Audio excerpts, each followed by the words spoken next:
In the late 1970s, the San Francisco 49ers were a team buried in mediocrity, a forgotten name in a league dominated by powerhouses. But from the ashes of anonymity, a quiet revolution was brewing in the heart of California, one that would reshape the NFL forever. This was the dawn of a dynasty, a force that would leave the league trembling as it rose to untouchable heights. With a mastermind head coach in Bill Walsh, an unshakable quarterback in Joe Montana, and the most electrifying receiver the game had ever seen in Jerry Rice, the 49ers transformed into a powerhouse. They didn't just win. They redefined how the game was played, unleashing an innovative West Coast offense that was as lethal as it was mesmerizing. Each victory was a statement, each championship a confirmation. They were methodical yet thrilling, feared yet admired. A team that struck terror in the hearts of opponents while captivating millions of fans. Year after year, with precision and poise, they etched their place into the annals of history, redefined greatness in the NFL, and inspiring generations.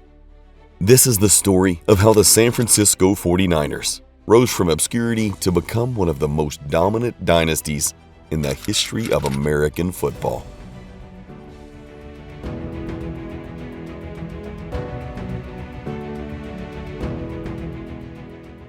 The story of the San Francisco 49ers begins in 1946, when they first took the field as part of the All-America Football Conference. Named for the gold-seeking pioneers of California's past, the team represented a sense of rugged ambition, yet for years struggled to live up to its name. In 1950, the 49ers joined the NFL, but early success remained elusive. They faced a string of disappointing seasons, marked by inconsistency and missed opportunities. For nearly 3 decades, the team hovered in the shadow of other franchises, lacking the star power or strategic edge to impact the league seriously. Playoff appearances were rare, and wins were even rarer. San Francisco seemed destined to remain a footnote in NFL history, a franchise known more for its losses than its legacy. Then came a shift in ownership that would forever change the 49ers' trajectory.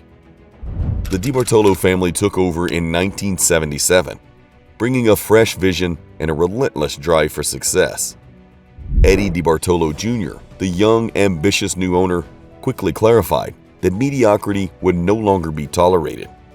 He dreamed of building a championship team to compete with the league's best and redefine what it meant to be an NFL powerhouse. Yet even with a new sense of purpose, the 49ers faced an uphill battle. Years of underperformance had drained the roster of talent, and fan morale was low. DiBartolo's vision seemed like a distant dream, almost impossible to realize with the state of the franchise. But the turning point came in 1979, when DiBartolo made a bold and visionary choice. He hired Bill Walsh as head coach. Walsh, who had gained a reputation as an offensive innovator, brought a groundbreaking approach to football that would soon become legendary. His West Coast offense was unlike anything the NFL had seen. A system emphasizing short, precise passing, timing, and rhythm over brute force and raw speed. Where other teams relied on plays and ground games, Walsh's strategy was about outthinking and outmaneuvering the opponent, spreading the field and exploiting gaps in coverage. It was a complex, calculated approach, but it could be unstoppable in the hands of the right players. The roster Walsh inherited was a patchwork of potential and shortcomings, far from the cohesive unit he envisioned. Some promising players emerged in the late 70s, athletes with raw talent without the coaching or support structure to shine truly. The team had names like Paul Hofer, a hard-working running back, and Freddie Solomon, a speedy wide receiver. But they were part of a squad that had yet to find its rhythm. A team of parts rather than a united whole. Walsh knew that turning this team around would require more than talent. It would demand a complete transformation of culture, strategy, and mentality.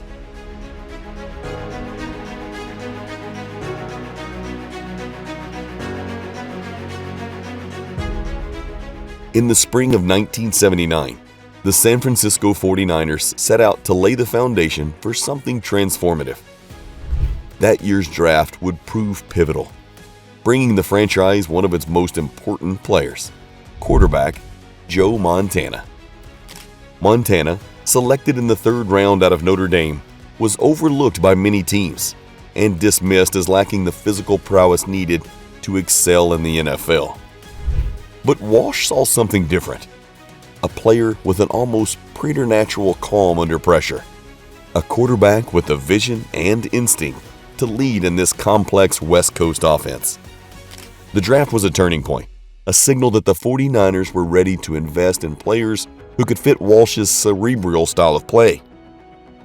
The 1979 season was challenging, a rocky year that tested the resolve of the newly built team and the patience of its fans.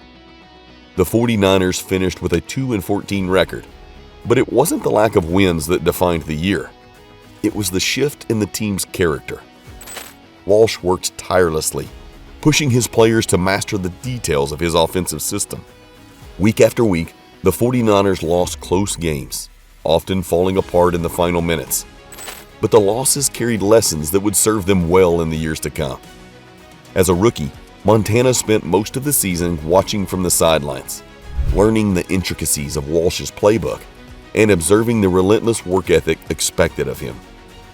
Though the victories were few, Walsh could see the glimmers of potential, small moments of brilliance amid the defeats. In the offseason following the 1979 campaign, the 49ers made several key moves to bolster their roster. They acquired Dwight Clark, a lanky wide receiver out of Clemson, who would soon become one of Montana's most trusted targets. Clark wasn't the flashiest receiver, but his reliability and route-running precision were invaluable to Walsh's system. Another significant addition was running back Earl Cooper, a powerful and versatile player who could run the ball and act as a receiving threat out of the backfield, a perfect fit for the 49ers' evolving offense. These additions strengthened the team's core and provided Montana, groomed to take over as the starting quarterback, with a solid group of weapons. The 1980 season marked the beginning of a gradual turnaround as the 49ers started to show signs of becoming the cohesive unit Walsh had envisioned. Montana was giving more playing time, slowly taking the reins from Steve DeBerg, and began demonstrating the qualities Walsh had seen in him during the draft. The season was still filled with heartbreak, close games that slipped away in the final minutes, and defensive lapses that undid moments of offensive brilliance. Yet despite finishing with another losing record at 6-10, the 49ers were starting to find their identity. Montana's late-game poise was beginning to show, and Dwight Clark emerged as a dependable receiver who could make clutch catches in crucial moments. As the 1980 season closed, the pieces were finally falling into place. Montana was becoming more comfortable in his role, and Walsh's West Coast offense was beginning to hum efficiently, even if the team was still inconsistent. Each game, each practice, and each loss carried lessons, sharpening the team's understanding of the strategy that would soon change the league. The losing seasons were painful, but they were a crucible that hardened the 49ers and set the stage for what was about to unfold in 1981. In the locker rooms, on the practice fields, and in the hearts of the players, there was a sense that something big was brewing. The era of the 49ers' dominance was about to begin.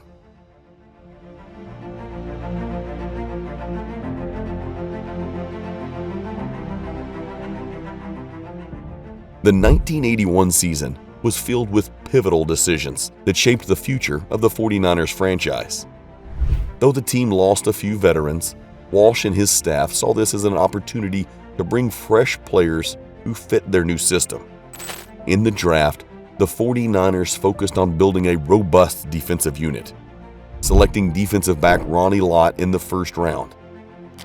Lott would quickly become the heartbeat of the 49ers defense, a fierce and intelligent player who could anticipate plays with almost psychic precision. Alongside other defensive draft picks like Eric Wright and Carlton Williamson, The 49ers secondary would transform into a formidable unit, capable of shutting down even the league's best offenses. This young defense complemented Walsh's offensive innovations perfectly, giving San Francisco the balance they had been searching for. As the regular season began, Walsh's West Coast offense was finally starting to reveal its full potential. Now firmly established as the starting quarterback, Joe Montana was the ideal conductor for Walsh's symphony of short, precise passes. With his uncanny ability to read defenses and make quick decisions, Montana thrived in Walsh's system, effortlessly slicing through defenses. His calm demeanor in the pocket and his knack for delivering under pressure quickly earned him respect in the locker room. Montana's chemistry with Dwight Clark and running back Earl Cooper turned the 49ers offense into a fluid, seemingly unstoppable force. Walsh refined the offense each week, introducing new variations and plays that left defenses scrambling to adjust. The 49ers' journey through the regular season was defined by a series of critical matchups that solidified their reputation as contenders. In a pivotal early season game against the Dallas Cowboys, the 49ers demonstrated their resilience by defeating one of the league's most established teams. This victory was a statement, proof that the 49ers were no longer a rebuilding squad. They were legitimate threats. Another defining moment came against the Los Angeles Rams, a divisional rival and longtime nemesis. The 49ers' victory in that game showcased their balanced attack, with Montana picking apart the Rams' defense, while Ronnie Lott and the secondary held firm against their offense. Each victory built momentum, and with every win, the team's confidence grew, and their identity as a force in the league solidifying with every snap. By the time the 49ers entered the playoffs, there was a palpable energy surrounding the team. They faced their toughest test in the NFC Championship game against the Dallas Cowboys. It was a battle of wheels, a showdown that came down to the final moments. With just under a minute left, trailing 27-21, the 49ers found themselves on the Cowboys' 6-yard line. What followed would become one of the most iconic moments in NFL history. Under pressure, Joe Montana rolled to his right and lofted a pass toward the back of the end zone. Dwight Clark, leaping with everything he had, snatched the ball from the air, completing what would forever be known as the catch. That single play epitomized the 49ers season, a mixture of precision, resilience, and an unwavering belief that they could overcome any obstacle. Their victory in the NFC Championship game propelled the 49ers into their first Super Bowl, where they faced the Cincinnati Bengals. Super Bowl 16 was a culmination of all the hard work, the painful losses, and the meticulous planning. The 49ers defense, led by Lott and the young secondary, stifled the Bengals offense, while Montana orchestrated a masterful performance on the biggest stage. By halftime, the 49ers had built a significant lead, a testament to their preparation and focus. Though the Bengals rallied in the second half, the 49ers held their ground, securing a 26-21 victory. In that moment, the San Francisco 49ers transformed from underdogs to champions, claiming their first Super Bowl title. The dynasty had officially begun.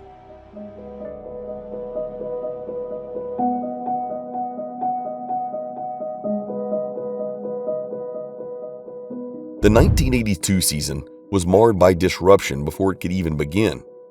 In September, just 2 games into the season, the NFL Players Association declared a strike that would halt the season for nearly 2 months. For the San Francisco 49ers, this strike-shortened season was an abrupt break on the momentum they had built the previous year. Coming off the glory of their first Super Bowl win, the 49ers were eager to defend their title and prove their dominance was no fluke. But as the strike dragged on, the long weeks without practices, game film sessions, the team cohesion began to take a toll. The season was eventually cut to just 9 games, leaving little room for error. especially for a team adjusting to the weight of being defending champions. When play resumed in November, the 49ers struggled to find their rhythm. The offense, which had clicked so effortlessly the season before, seemed rusty and disjointed. Joe Montana, still the team's leader, was under constant pressure as opposing defenses keyed in on him more aggressively than ever.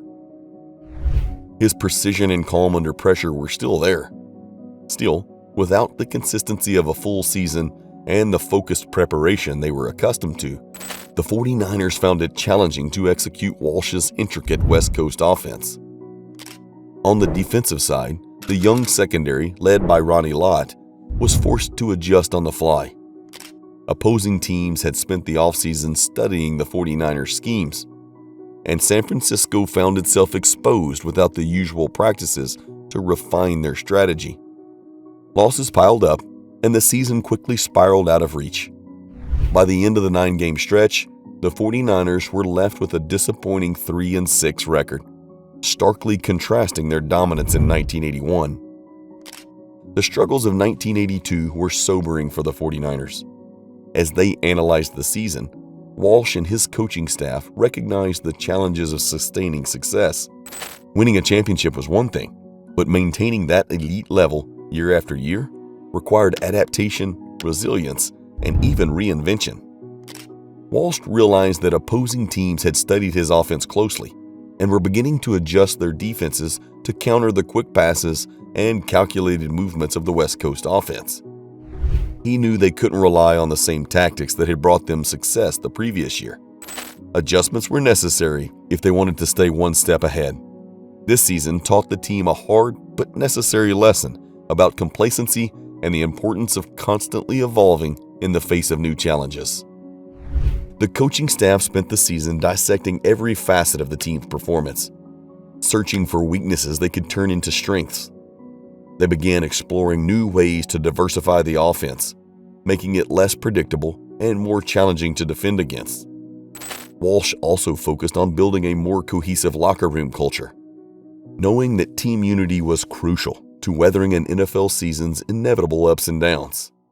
For the 49ers, the 1982 season became a turning point, a reminder that success in the NFL was fleeting, and to stay at the top, they would have to keep innovating, stay disciplined, and remain relentlessly focused on improvement. This setback would be a foundation upon which they would build a stronger, more resilient dynasty.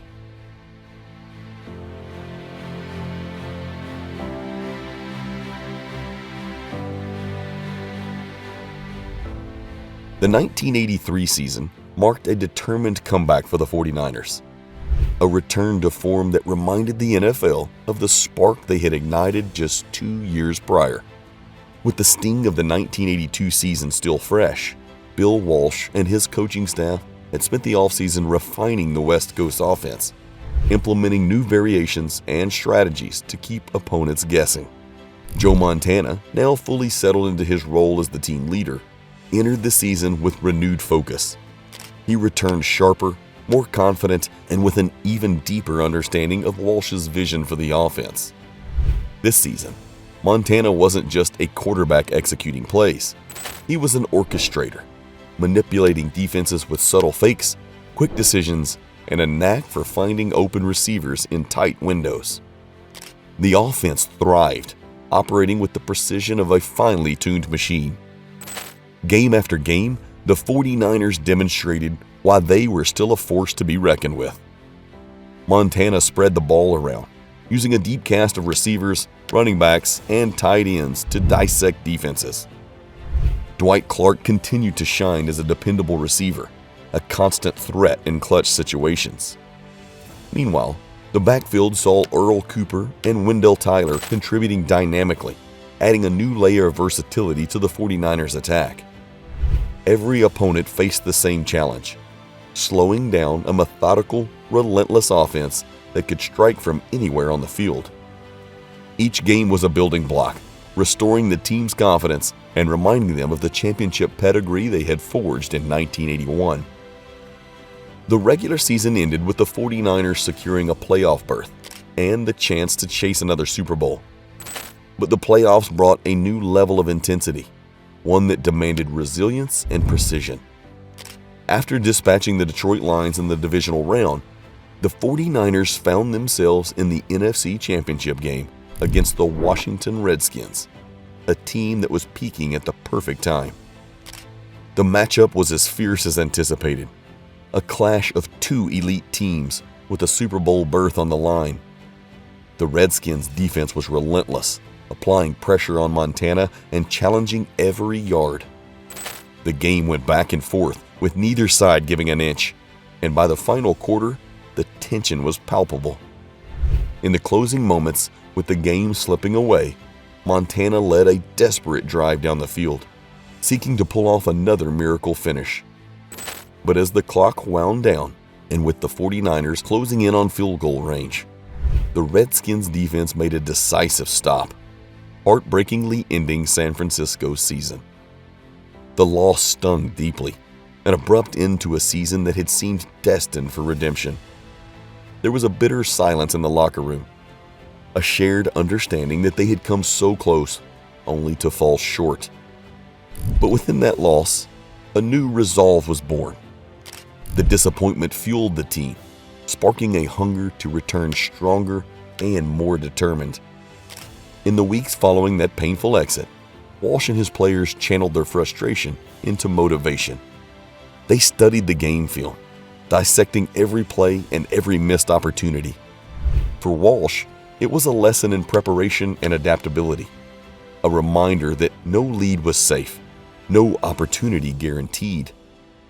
It was a challenge for Montana and his teammates, a reminder that greatness required more than talent. It demanded an unbreakable will.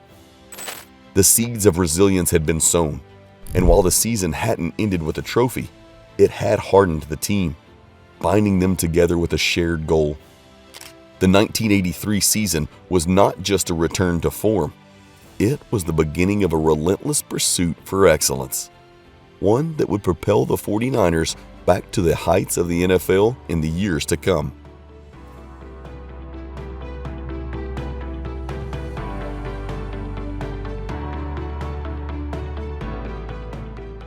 The 1984 season was a masterpiece, a tour de force of dominance that saw the 49ers bounce back from past heartaches and reach heights few teams had ever dreamed of. From the start of the season, it was clear that this was a different San Francisco team, more focused, disciplined, and relentless than ever before. They tore through the regular season with a near-perfect 15-1 record, each victory an assertion of their superiority. Bill Walsh's West Coast offense, now refined and perfected, was a sight to behold. But it wasn't just the offense that defined this team. The defense had grown into a powerhouse in its own right, a swift, aggressive unit capable of shutting down even the league's best offenses. Offense and defense worked in perfect harmony, a machine built to win. Players who embodied the 49ers' fierce commitment to excellence were at the heart of this powerhouse team. Joe Montana was playing some of the best football of his career, cool and precise as ever.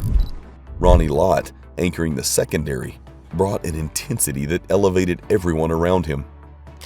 Lott's fearlessness on the field, his hard-hitting tackles, and his unyielding presence made him the backbone of a defense that opponents dreaded.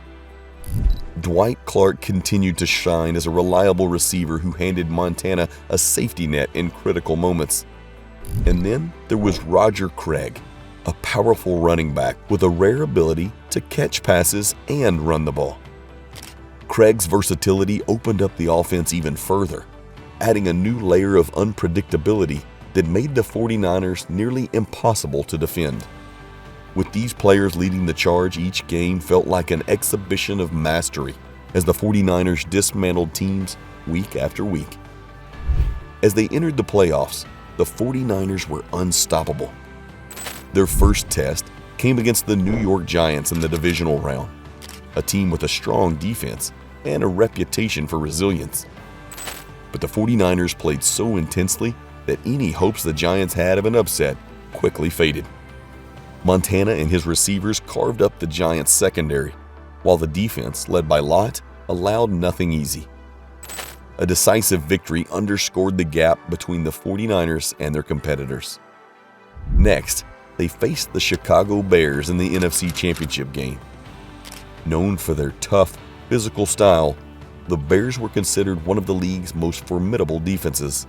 Yet the 49ers met them head-on, overpowering them with precision and discipline.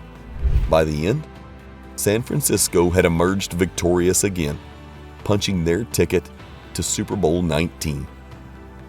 In Super Bowl 19, they faced off against the Miami Dolphins, led by their young, dynamic quarterback, Dan Marino.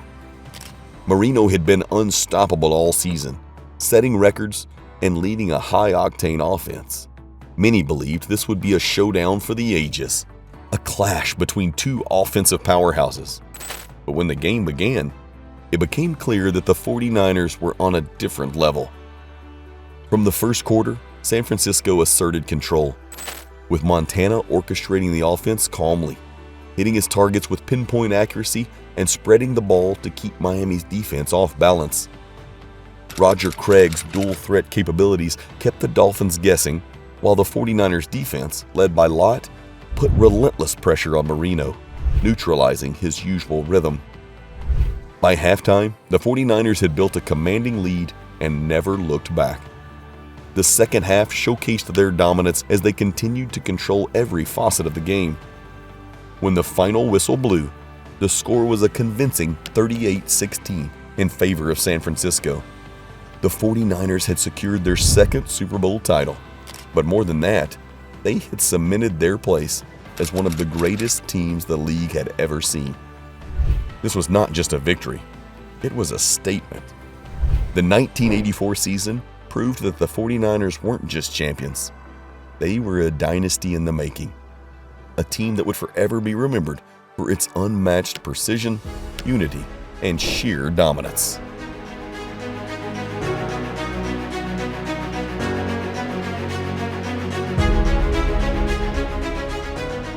The 1985 season began with the San Francisco 49ers riding high, still basking in the glory of their historic 1984 campaign.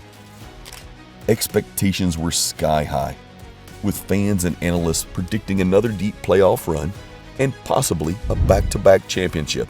Joe Montana continued to lead the offense with his trademark precision, and the core group of playmakers, Ronnie Lott, Dwight Clark, Roger Craig, were as formidable as ever. Throughout the season, the 49ers looked like the powerhouse they'd been the previous year. They finished with an impressive 10-6 record, showcasing their skill, grit, and depth. But as the playoffs began, cracks started to show. In the divisional round, the 49ers faced the New York Giants, a team renowned for its hard-nosed defense and physicality. The Giants' defense swarmed Montana, disrupting his timing and forcing mistakes. The 49ers' high-powered offense, which had so often been unstoppable, struggled to find its rhythm. In a shocking turn of events, the 49ers were eliminated, a disappointing end to a season that had once seemed so promising. The early exit left a sour taste, a reminder that even the greatest teams could be humbled in the NFL. The disappointment of 1985 lingered into 1986, but any hope for redemption would soon face a greater setback. Early in the season, Joe Montana suffered a devastating back injury, one that would not only threaten his season, but his entire career. For the 49ers, it was a nightmare scenario, a blow that shook the very foundation of the team. Montana was more than just a quarterback. He was the heart and soul of the offense, the player around whom the entire system revolved. Bill Walsh's intricate West Coast offense seemed fragile without him, and the team struggled to adapt. In Montana's absence, backup quarterbacks stepped in, but none could replicate the precision and poise that defined Montana's play. Losses began to pile up, and for the first time in years, the 49ers looked vulnerable. The 1986 season ended without a playoff appearance, a stark reminder of how quickly fortunes could change in the NFL. The team's struggles exposed the challenges of relying so heavily on a single player, and Walsh knew adjustments would be necessary to ensure the 49ers' longevity. Montana's health was uncertain, but his legacy was already cemented.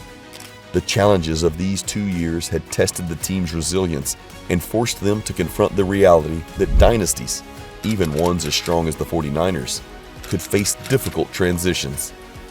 Yet despite the setbacks, there was a feeling within the organization that this was not the end.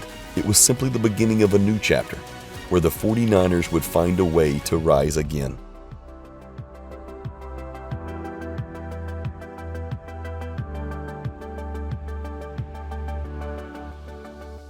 The 1987 season was a year of resurgence for the San Francisco 49ers.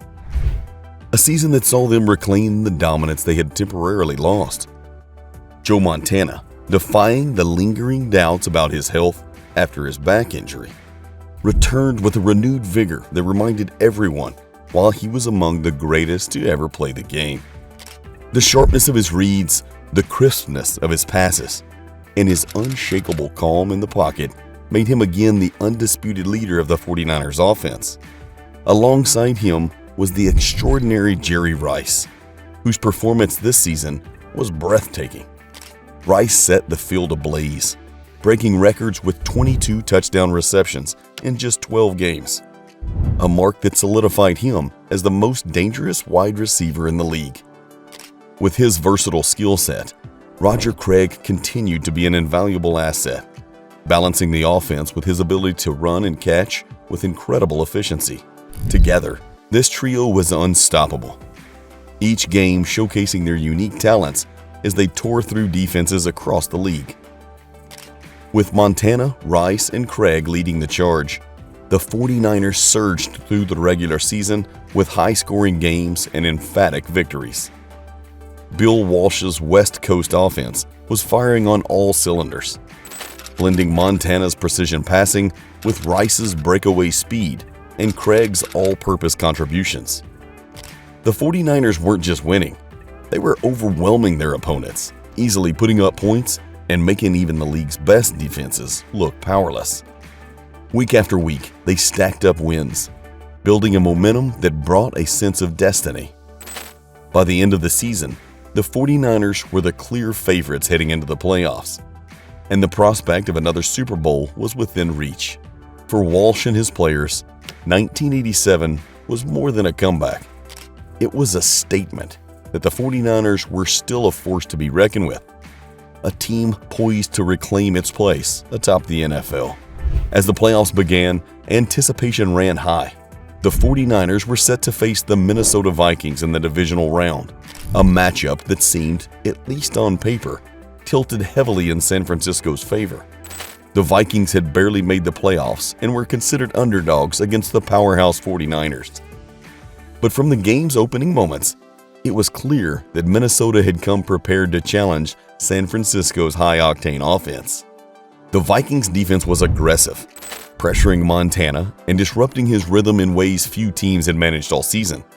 The 49ers, caught off guard, struggled to adjust, and the Vikings capitalized, quickly building a lead that left the 49ers on their heels. Despite Montana's efforts to rally his team and a few spectacular plays from Rice and Craig, the 49ers could not mount a comeback. Each attempt to close the gap was met with fierce resistance, and with each passing quarter, the reality of an early playoff exit loomed larger. By the game's end, the scoreboard told the story. An upset loss that stunned the team and its fans. The playoff run that had seemed destined for greatness had come to a sudden, unexpected halt. The disappointment was palpable, a harsh reminder of how unpredictable the playoffs could be, no matter how dominant the regular season had been. Yet, within this bitter defeat, there lay a seed of motivation. The heartbreak of 1987 would become fuel, a lesson in resilience that the 49ers would carry forward, knowing that every victory had to be earned, no matter the odds or expectations.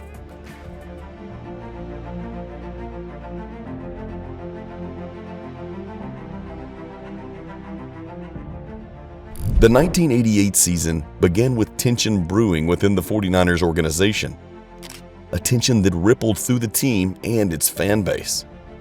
Joe Montana, the face of the franchise, and the man who had delivered 2 Super Bowl titles, found his position challenged by a younger, more athletic quarterback waiting in the wings, Steve Young.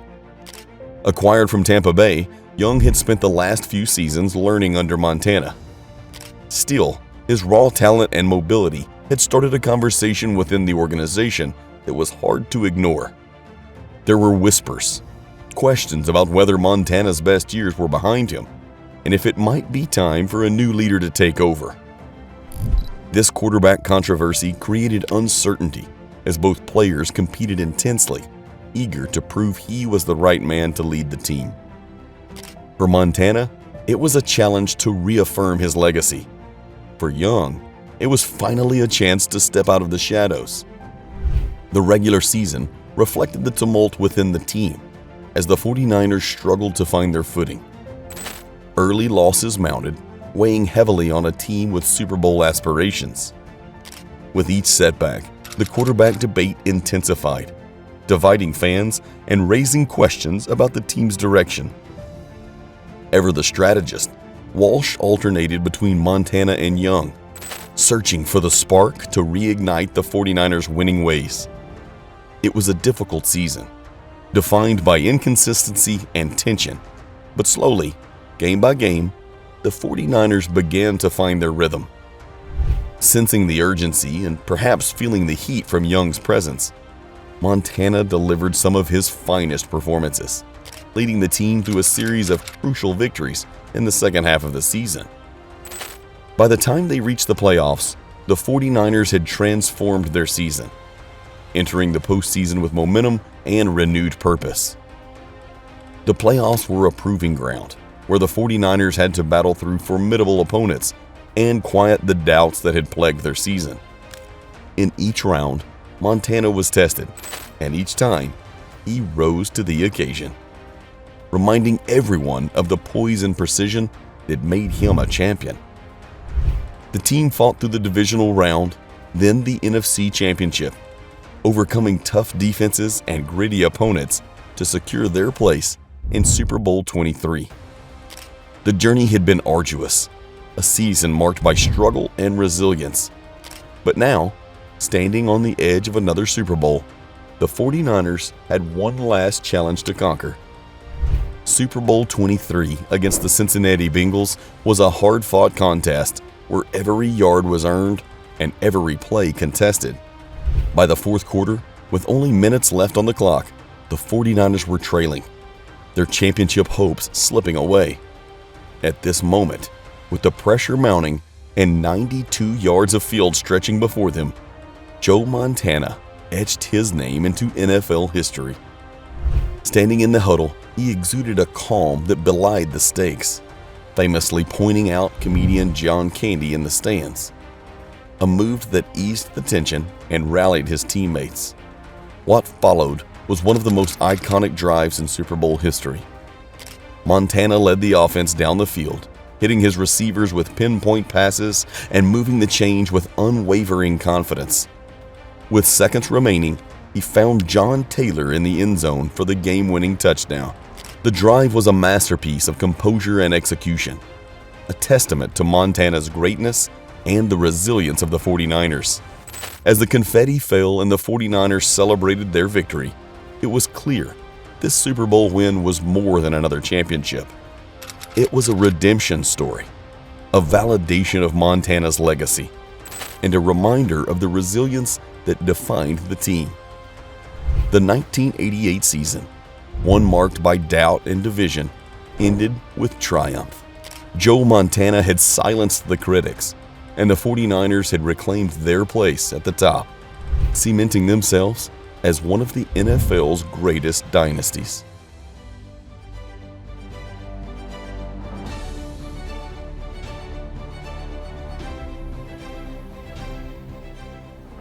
The 1989 season was the pinnacle of the 49ers dynasty, a year in which every facet of the team seemed to operate almost supernaturally.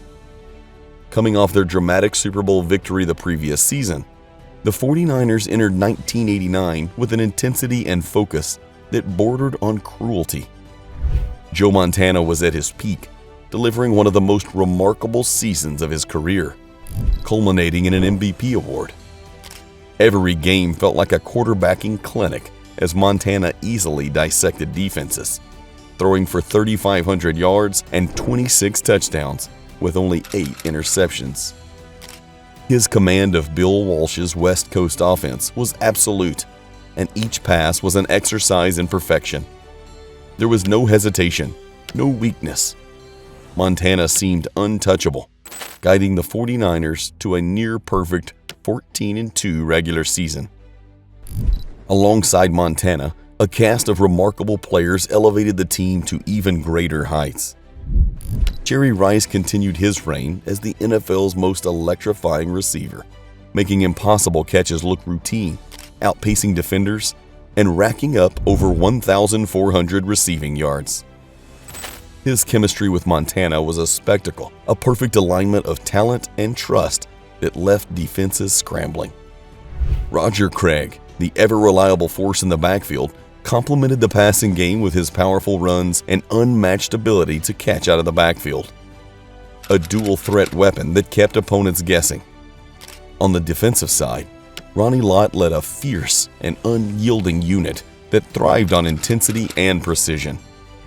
They played with an edge, shutting down opponents weakly and ensuring no team could keep up with San Francisco's relentless pace.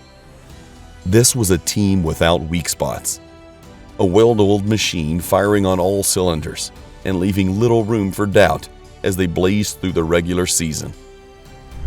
The playoffs only intensified the 49ers' dominance. Their path to the Super Bowl was a series of emphatic victories, with Montana and his squad dismantling every challenger. By the time they reached Super Bowl 24, they faced the Denver Broncos, a formidable opponent led by the legendary John Elway. But from the first snap, it was clear that this would not be a close game.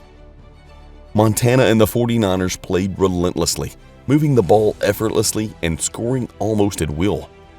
Despite their strengths, the Broncos were utterly overmatched, unable to stop the tidal wave of offensive power that San Francisco unleashed. The 49ers didn't just win, they made history. With a record-setting 55-10 victory, they delivered the most lopsided Super Bowl in NFL history, capturing their 4th Super Bowl title in a performance that left no question about their greatness. Montana, named Super Bowl MVP, was flawless, throwing 5 touchdowns without a single interception. Every play was executed with almost eerie precision, each drive more punishing than the last. As the final whistle blew, the 49ers again stood as champions, but this victory felt different. This was the culmination of years of vision, discipline, and resilience, a testament to a team that had not only risen from obscurity, but had reached a level of dominance few would ever match. The 1989 season was not just another championship year. It was the peak of a dynasty, a season that would go down in history as the crowning achievement of one of the NFL's greatest teams.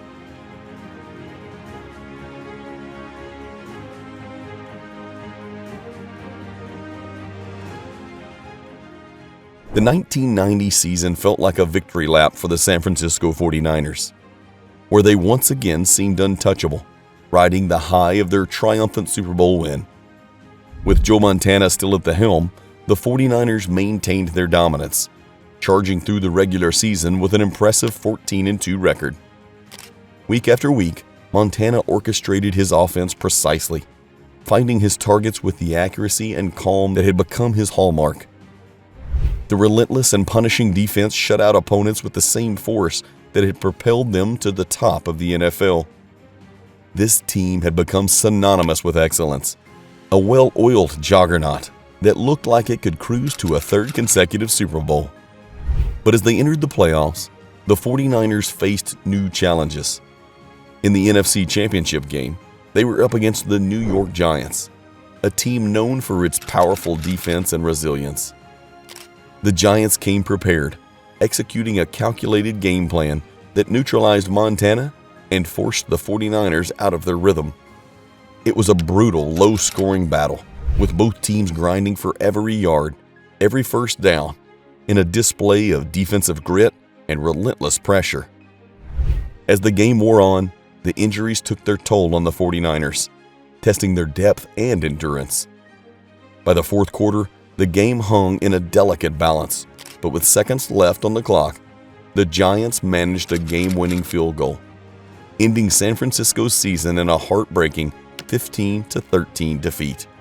It was a gut-wrenching loss, a bitter end to what had seemed destined to be another championship run.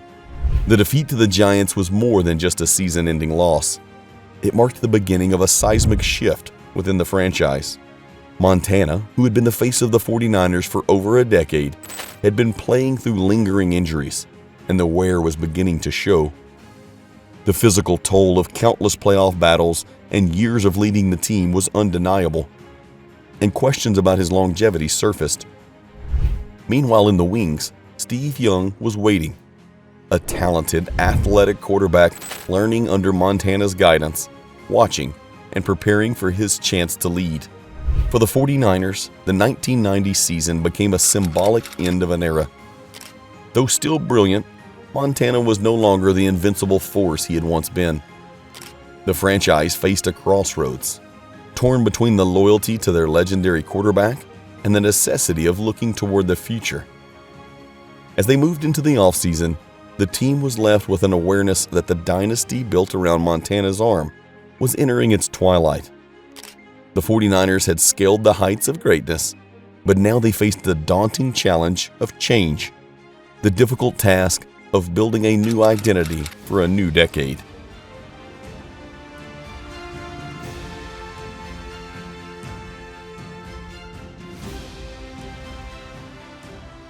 The 1991 season ushered in a new chapter for the San Francisco 49ers, one defined by transition, uncertainty, and the emergence of a new leader. With Joe Montana sidelined due to injury, the 49ers turned to Steve Young, the athletic left-handed quarterback waiting in the shadows. Young's arrival as the starting quarterback brought an energy to the team, an infusion of speed and versatility that opened new dimensions within Bill Walsh's West Coast offense, now under the guidance of George Seifert. Unlike Montana's calm, pocket-centric style, Young's approach was dynamic and unpredictable. He could scramble, evade defenders, and extend plays with his legs in ways Montana never had. Yet the 1991 season was not without its growing pains. Young faced immense pressure to fill the shoes of his legendary predecessor, and the weight of that legacy cast a long shadow over every snap, every pass. Ups and downs, flashes of brilliance, and moments of hesitation marked the season. By the end, the 49ers finished a respectable but unspectacular 10-6, missing the playoffs and leaving the team and its fans anxious. But in 1992, everything changed. Steve Young found his rhythm, and the 49ers offense roared back to life. This season would define Young's legacy, a breakout year that saw him elevate his game to a level few had anticipated. Young's pinpoint accuracy and ability to evade pressure made him a nightmare for defenses. He threw for over 3,400 yards, led the league with a stunning 66.7 completion rate, and set a then NFL record with a passer rating of 107. Young's performance wasn't just impressive, it was transcendent, earning him the league's MVP award and silencing many of the doubts that had lingered since he took over. Jerry Rice thrived alongside him, tearing through secondaries with his trademark speed and precision, while running back Ricky Watters added a fierce ground game, giving the 49ers an offense that was as balanced as it was explosive. The team finished the regular season with a 14-2 record, recapturing dominance that had defined their dynasty years. Yet, despite their incredible run, the season ended in heartbreak with a narrow loss to the Dallas Cowboys in the NFC Championship game, leaving Young and the 49ers with a bitter taste and an unfulfilled sense of dynasty. Determined to push further, The 49ers entered the 1993 season with renewed focus and even higher expectations. The team continued to thrive under Young's leadership, with the quarterback showing even greater command of the offense. The connection between Young and Rice was stronger than ever, a symphony of timing and skill that left defenses scrambling to keep up. Waters and the offensive line provided a powerful running game, creating a balanced attack that made the 49ers one of the most formidable teams in the league. On the defensive side, players like Merton Hanks and Dana Stubblefield fortified the team's resilience, ensuring that both sides of the ball contributed to their success. Yet despite their regular season achievements, the playoffs remained a frustrating hurdle. Once again, the 49ers met the Cowboys in the NFC Championship, and once again, they fell short. The loss stung deeply, and Young was left with a familiar sense of unfinished business, haunted by the specter of Montana's legacy and the weight of the dynasty's expectations. As the 1993 season ended, the 49ers were caught in a delicate balance between past glory and the promise of a new era. Steve Young had proven himself a worthy successor, and his talent and determination was undeniable. But the playoff disappointments lingered, a reminder that in San Francisco, greatness was measured in Super Bowls. The shadow of Montana's legacy loomed large, and Young knew that to emerge from that shadow fully, he would need to deliver a championship. The pieces were there: the talent, the drive, the resilience. All that remained was the final ascent, the push that would redefine the 49ers once again as champions.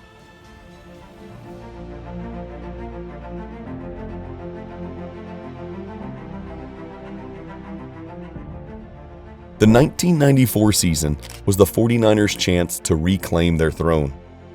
A year defining not just Steve Young's legacy, but the franchise's enduring place among the NFL's greatest dynasties. The offseason saw the team make bold moves, most notably acquiring Deion Sanders, the flashy, electrifying cornerback known for his speed, confidence, and playmaking ability. Sanders brought a new swagger to the defense, a relentless, fearless presence that elevated the entire unit. Alongside him, the defense became a fortress, with Sanders locking down the league's best receivers and daring opponents' quarterbacks to test his side of the field. His addition, along with other key acquisitions like linebacker Ken Norton Jr. and defensive end Richard Dent, turned the 49ers defense into a force that matched the power of their offense. It was a team built for one purpose: to win a Super Bowl. With the fortified roster, Steve Young took to the field with a purpose. Each game in the regular season was a statement, an assertion of his command over the offense and his mastery of the West Coast system. Young threw for nearly 4,000 yards and 35 touchdowns, his precision and mobility creating an unstoppable rhythm that left defenses scrambling. Jerry Rice continued his dominance, breaking records and redefining what it meant to be an elite receiver.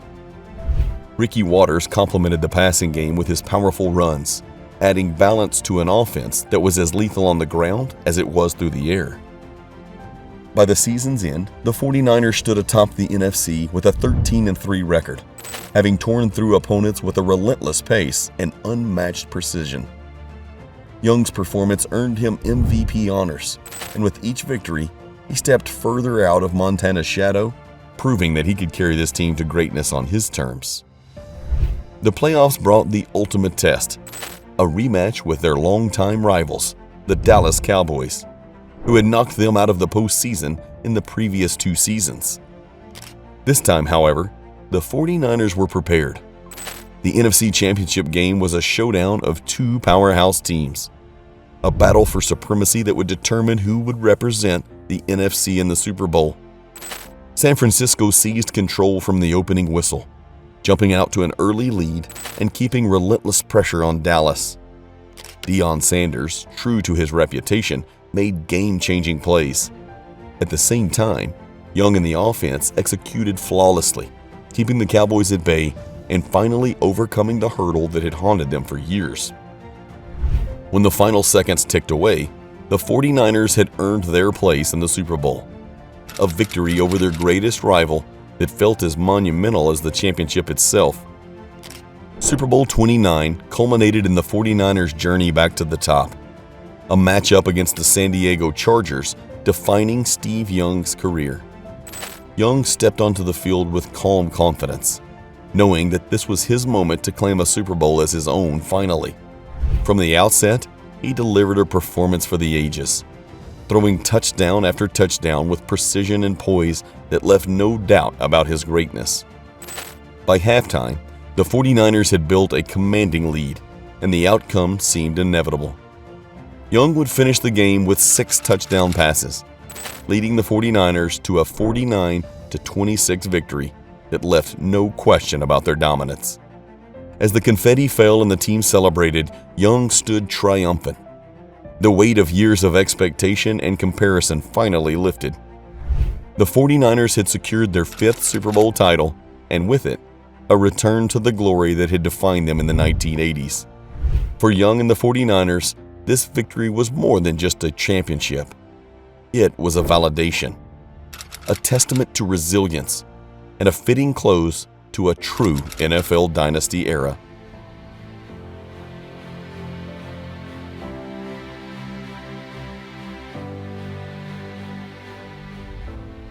The legacy of the San Francisco 49ers dynasty from 1981 to 1994 reshaped the NFL, leaving an indelible mark on the sport that remains visible today.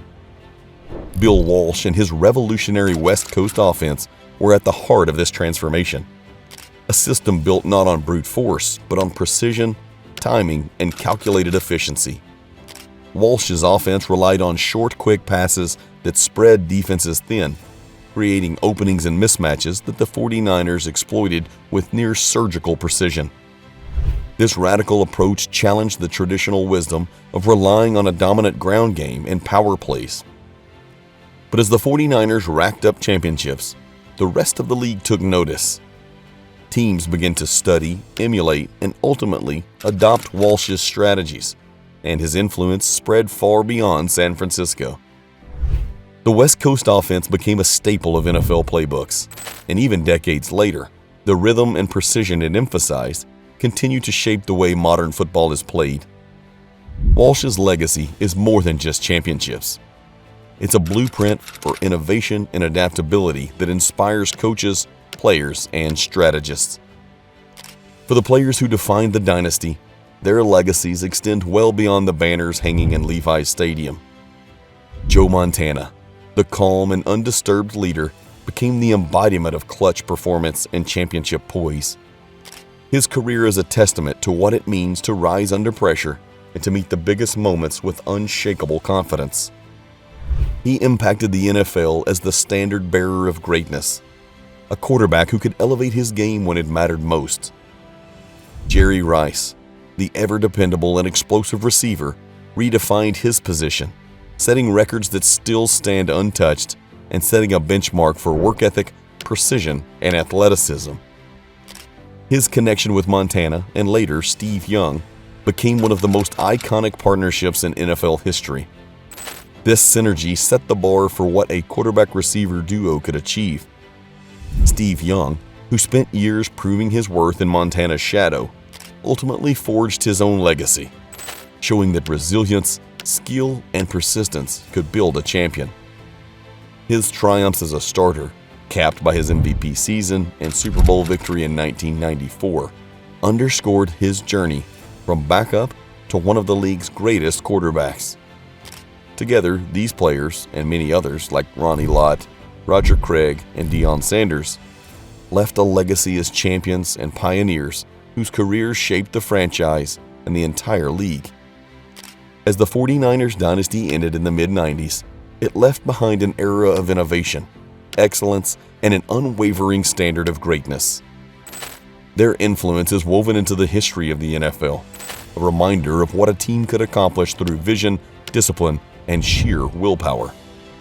This dynasty paved the way for future generations, inspiring franchises and players to chase a higher standard and seek new ways to redefine the game. The modern 49ers, though now generations removed from those golden years, still carry that legacy, a reminder of what the franchise once was and the heights it could reach again. The 49ers dynasty wasn't just about wins or titles. It was about changing how football was played, proving that creativity and execution could win championships, and leaving a legacy of greatness that will forever be a part of NFL history.